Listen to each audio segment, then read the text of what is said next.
BSB fam, welcome back to the channel. It's me, Bella the Steak and Butter Gal. I hope you all are having a beautiful Gouda meat-fueled day so far. We are now approaching the middle of February and I can't help but ask, how are you guys doing on your carnivore journeys? Have you guys noticed any NSVs, which is non-scale victories? Have you noticed any improvements, benefits, progress?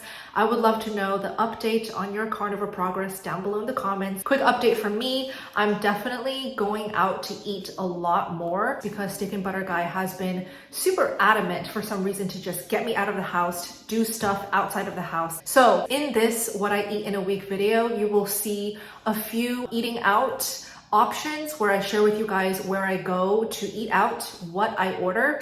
But of course, it will also show you guys what I have been cooking on a daily basis as a 3-year carnivore, plus what I have been cooking for my boyfriend. So I'm not gonna get my hopes up, but my boyfriend has been requesting to eat a lot more carnivore meals, like solely strict carnivore meals, which is very exciting and something that I'm always going to say yes to. So when he tells me like, hey, can we go to Whole Foods because I want to get some meats for myself? I'm like, yes, let's go. I'm going to go with you. I'm going to pick out the meats for you. So I will show you guys what I've been cooking for him and of course what I have been cooking for myself. I hope you guys enjoyed this What I Eat in a Week video. Let's get it started with day one. So day one of what I eat, as you can see, I am having something that I usually never have, shrimp. This is raw shell on white shrimp that I found at Whole Foods and it was on sale. So of course I got a pound. I really wanted to try it, and during this time I was really craving seafood. So instead of going for my usual Pike Place Market raw wild caught salmon, I decided to give shrimp a try. So I'm just cooking it with some beef tallow. This is from Carnivore Crisps. They call it beef butter. It's basically just beef fat, and I'm letting that coat the pan before I throw in the raw shrimp. So once the fat has melted, I throw in the raw shrimp and I basically cooked it at medium heat for about 10 minutes. And here's what the shrimp looks like when it's ready after 10 minutes of cooking on medium heat. It should look like this bright, vibrant coral orangey color. And the second part of my meal is 2 ribeyes. One ribeye is actually from Whole Foods and the other ribeye is from ButcherBox. So as you can see, I actually cut both of the ribeyes in half. That's kind of my trick. If I am impatient, I will just cut the meat into halves so it cooks faster.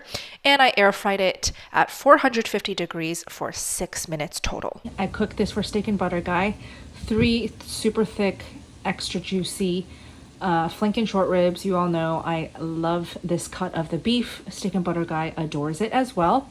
And here we have 2 sausages. I have no idea what type of sausage, but they are sugar-free, super good, spiced very heavily, but Steak and Butter Guy loves that. So I just baked all of this together at 390 Fahrenheit for 45 minutes. This is what we're having for day one, both Steak and Butter Guy and me. And as usual, I will link all of the foods where I got each of the meats down below in the description box. So for today's meal, I'm going to be doing an OMAD today. I'm going to start off with an appetizer, and then Steak and Butter Guy is going to take me to eat all you can eat hot pot. So I guess you can call it a 2-part OMAD. I have some eggs. I'm just going to cook up some eggs real quick as my appetizer, only because I'm feeling quite hungry. I had a full day of challenge meetings today and I had 0 time to cook up some eggs in between. So I'm just kind of making sure that I don't go into that restaurant feeling ravenous and super hungry. I'm also going to be preparing an electrolyte drink for Steak and Butter Guy because he's currently coming home from the gym. So I'm going to show you guys what I make for him. Okay, so for the eggs, I'm just going to be using my beef butter from Carnivore Crisps. I kind of just let it sit at room temperature. And look at how creamy and soft it gets. So it's definitely a lot easier to just scoop out. I'm gonna use about this much, put it in my pot, and we're gonna let it coat. And then I'm gonna crack the eggs. So I'm gonna go with 5 eggs just as a light appetizer. Keep in mind, I'm going to all you can eat hot pot soon, so I don't wanna completely fill myself up with food yet, but I don't want to be ravenous. Oh yeah, one-handed. So once I crack in all 5 of the eggs, I make sure the heat, first of all, is at the lowest setting. I'm just cooking these eggs at low heat, and I'm actually going to be turning these eggs into a scramble. I like this method. I just call it the delayed egg scramble because I first scramble the egg whites before I break the raw egg yolks. And what that does, it creates this extremely cheesy, soft, juicy consistency. This is great for those who prefer their eggs to be scrambled soft and more on the raw side. And as you can see, here's the finished product. The yolks are still very raw, which gives it that cheesy, ooey gooey texture, but the whites are completely cooked through. I like this way the best, not only because it's delicious, but because it's extremely digestible. Egg whites tend to give people digestion issues if it's not cooked thoroughly. So by making sure the egg whites are properly cooked and then breaking the yolks so that they stay raw, makes sure that the scrambled eggs are the most nutrient dense yet digestible. So Steak and Butter Guy is back. He's actually behind the camera and he's helping me film this while I make this drink for him. So this is the product that I always recommend for anyone who is looking for electrolyte mixes on the carnivore diet. This one obviously is my go-to because there is zero stevia, it's raw, it's unflavored, there's nothing but the sodium, potassium, and magnesium. So this is what I'm gonna make for Steak and Butter Guy right now. And let me just show you guys what it looks like. There are these really travel-friendly mini packets, a whole box of them, so you can throw a bunch in your purse if you're on the go. As you all know, electrolytes are really important, especially if you are new to carnivore and you are going through the adaptation symptoms. So this is how I make it. Get yourself a cup of water. Some people like to put it in their coffee. It's really up to you. Open up the packet and then you pour it in your beverage of choice. It can be coffee. I know a lot of carnivores like to put it in their coffee. I just put it in some chilled water for Steak and Butter Guy. He likes it like that. And you're good for your electrolytes for the day. If you guys are interested in high quality electrolytes, check out LMNT. If you type the URL on the screen, you guys can get a free sample pack. drinklmnt.com/sbgal. I will also link it down below in the description box. You're at HOTPOT, guys. Let me show you guys the outside of the restaurant. Happy Lamb HOTPOT, our favorite HOTPOT restaurant. Are you excited, babe? Let's go eat. Yes. Oh, let's do it. Let's do it. We are starving, huh? So this is called Happy Lamb. Here's the inside of the restaurant. And if you are in Washington, you should be able to find a Happy Lamb somewhere near you. They have a chain of these restaurants. Here is Steak and Butter Guy getting us a table. And to the left of him is the sauce bar. So the sauce bar is for anyone who wants flavorful dipping sauces for the meats, but I don't recommend it if you are strict carnivore. Here's a look at their menu. Let me go through everything that is carnivore. Bone marrow broth is definitely safe for carnivore. I would definitely ask if they put any MSG in it, because sometimes hot pot restaurants will do that. I personally just order plain water to be safe. So you can order all non-marinated meats. The marinated ones will probably have sugar in it. I also love beef tripe and quail eggs. And regarding the meatballs on the menu, they all have flour, sugar, or some type of sesame oil, so I would avoid those altogether. Any of their seafood that is not processed and imitation or tofu, obviously, is carnivore friendly. We're at HOTPOT. So once you put in your order, the meats, everything that you order just come to the table and it is feast time. So Steak and Butter Guy loves the beef short plate. I personally love this one, the Angus beef. It's just the perfect balance of fat and lean. All you have to do is put the raw meat into your broth of choice. Again, I ordered plain water, let it cool down, and eat. Here is the whole shrimp that I ordered head on. And this was my first time having shrimp with the head on. And I have to say the brains and the guts are just delicious and so flavorful. So this was my first time cooking shrimp at HOTPOT, and Steak and Butter Guy kind of just taught me the entire process. The shrimp is ready when it floats to the top, and first you remove the head, suck out the brain matter and that delicious flavorful juice, and then you work on the body meat. I actually ended up eating a lot of the shell and the legs. I thought it was really crunchy and flavorful as well. Have you guys ever been to a HOTPOT restaurant? If so, I would love to know what you enjoy ordering the most. And here is some beef tripe. I always order this at HOTPOT. It is delicious. There is really no flavor to it at all. I like it for its chewy gelatinous texture, and it really soaks up all the flavor from your broth. It's delicious. So we are visiting an Asian family market, and I thought I'd take you guys here. This is actually my first time going in this specific market. I've never seen an Asian market this huge. Let's see what they have. 肉松 meat floss. Let's go take a look. So guys, this is what I grew up eating. It's called 肉松 in Chinese, but in English apparently it's called meat floss, which sounds kind of gross, but I just want to show you. It's like this powdery, loose, dried meat, but unfortunately it's not carnivore friendly because there's sugar, there's soy flour, there's soy sauce, and MSG, which is very not good. But this is what I would top on my porridge when I grew up, and it was just delicious. Yeah, all of these meat flosses have sugar. That's too bad. So this section of the Asian market is what I really wanted to show you guys, because let me show you guys a close-up. This all is hot pot thinly sliced meats ready for you guys to make at home.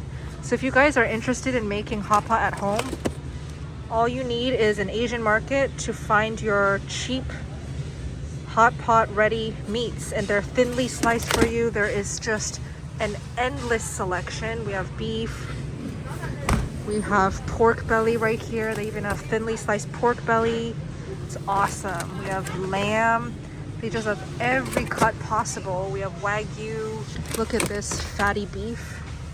It's gonna be so much cheaper than going to the restaurant, and you can eat it at the comfort of your own home. So obviously it's amazing. And of course, in this Asian market, they even sell at-home hot pot equipment. So we have electric hot pot and steamboat, whatever that means. And you just turn this on at home and you can make at-home hot pot. Look at that. They have actually a few selections for you guys to choose from. So if you guys have a local Asian market, it might be the answer to your at-home hot pot desires. Okay, where are we going now? H Mart. So we're going to our local Korean market. Steak and Butter Guy's mama wants something here, but I might as well just film. Let's do a little Asian themed shopping spree. So this is Korean. The other one we went to was predominantly Chinese, I would say. So I wanted to show you guys this. The Korean markets always have these carnivore friendly snacks. It's basically dried fish. This is dried anchovy. If you look at the ingredients, yay, it's actually clean. Anchovy, salt, no MSG. So the Koreans do it better with their snacks. This is delicious, by the way. Smoked squid. Oh, I love this. Uh-oh, it's not carnivore, never mind. They actually put MSG as well, and sugar. Not good. But I wonder if they might have... Oh, this is also really cool. It's like whole dried pollock, which is fish. And the ingredients are clean, just fish. That's awesome. And if you guys are looking for budget-friendly sashimi, I would say local Korean Japanese markets are your best options. For example, we have some sashimi here. It's obviously not wild caught, but farm. But I mean, if you're desperate for sashimi that's cheap, I would say this is the best option. Uni right here. Do you guys like uni? They have, what is this? Clams, I think. So they have a lot of options. And of course, they also will usually have a hot pot section. Thinly sliced hot pot meats, frozen. And it's much more affordable than your local hot pot restaurants. Of course, if it's all you can eat, then that's a different story. But if you can't find any all you can eat, then at-home hot pot is probably going to be your way to go. I highly recommend beef tongue, my favorite. It's delicious. For day 3, we had chicken and turkey night. So chicken wings on top of the tray is from ButcherBox, and I really love ButcherBox for the fattiest, juiciest chicken wings ever. And the turkey wings are from Whole Foods. We saw this amazing deal, $1.34 for a pound of turkey wings. So we thought might as well give it a try. We got 2 pounds, which totaled to, I think, just over $3. So if you guys think Carnivore Diet cannot be budget friendly, you guys just need to look harder for those awesome sales near you. And for Steak and Butter Guy, I also cooked up his favorite sugar-free sausage. Day 4, Steak and Butter Guy and I had our favorite meal of all time, flanken short ribs. It was a custom order from a Whole Foods all the way in downtown Seattle. And I'm going to show you guys what Steak and Butter Guy said during the phone call to order this custom order. So what did you say when you called to request this? I said, this is for Steak and Butter Go. And they said, oh, better make them extra nice. Babe, you're ridiculous. No, seriously, what did you say? I said I want 8 pounds of flank cut short rib. And you didn't tell them to make it extra thick like this? Well, see, I told them it's for Steak and Butter Gal, so they automatically made it extra thick.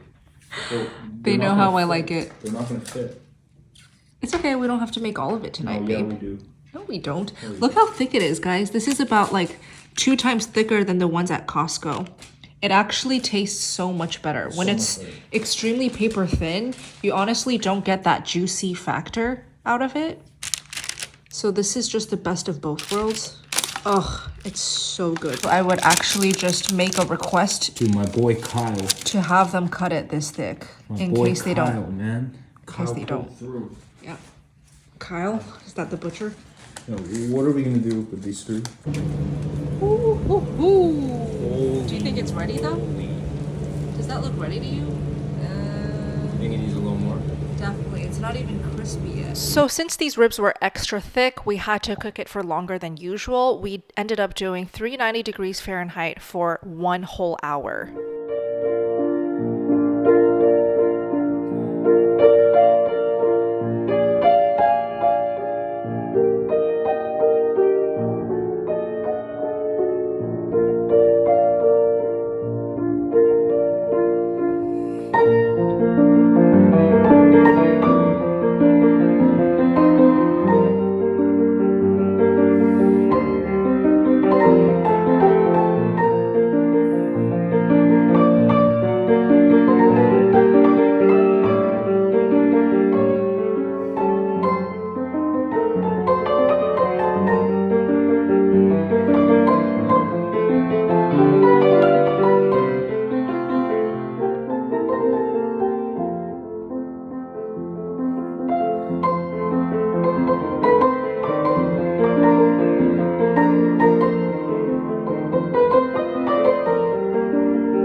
Day 5, we went to Korean BBQ. And again, this is all you can eat style of restaurant. So there is unlimited amounts of meat that you can order, which is best for carnivores. So I wanted to just show you what I posted on Instagram because it is a whole rundown of my entire K-barbecue experience.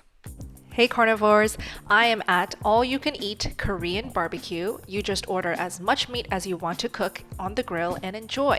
As you can see, there's plenty of options for us carnivores. They even have steamed egg. So this is what I got: octopus, shrimp, ribeye, pork belly, and thinly sliced beef brisket. As you can see, you just cook it on the grill. I have some ribeye right here. Throw it on the grill, cook it up, and enjoy. This right here, some pork and some beef. Steak and Butter Guy was extremely happy, and here's the gorgeous steamed egg. Taste test time.